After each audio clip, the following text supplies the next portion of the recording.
Alright guys, the two types of order blocks that you need to know. So those are buy and sell order blocks.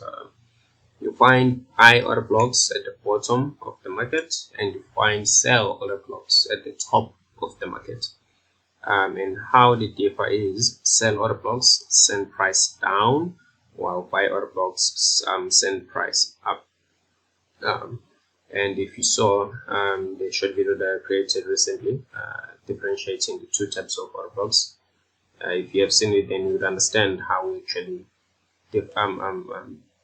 how we spot an order block. And an order block is spotted with three patterns. Two. There is an engulfing pattern, right? You want to see the last candle being engulfed by the second candle. So when you see a pattern like this, this is another block, and that's where you would want to now start looking to taking your trades using this pattern right here. And another pattern that's there is when you would see your candle, right, the last candle not being fully engulfed by the next one, but then being engulfed by the next one, right? So it will take two candles to engulf your last selling candle, or rather two selling candles to engulf your last buying candle, right? Vice versa. If you haven't seen it, I will put in the link to that YouTube video under this video for you to check it out, right? Cool. So order blocks, we use them to buy and sell in the markets. And what order blocks are basically tells you that, you know what, in this place, as I've highlighted here, you would expect this place to be having orders put by the market maker to come in and buy from this place. But the thing is, we never really know exactly where which exact level that is. So basically use this entire range as our expected buying zone, and we would use this entire range as our expected selling zone, right? Because you're expecting that the market maker has put in orders here, and as soon as the market starts coming up here, we expect it to start selling. The same thing here, we expect that the market maker is putting orders here for buying. So as soon as the market starts coming down, it's going to come and tap into those orders and then start moving the opposite direction.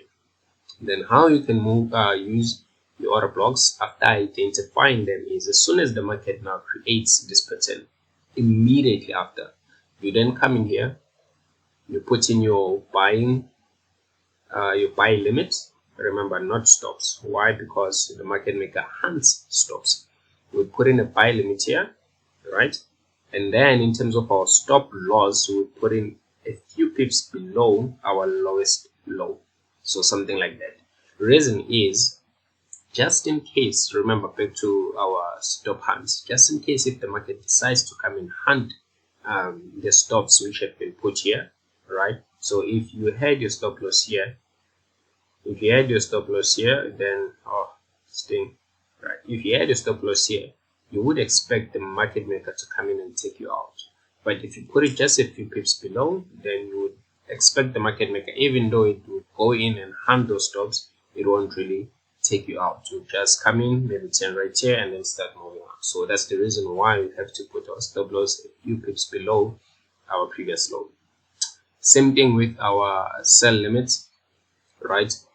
As soon as when you have your sell limit, right,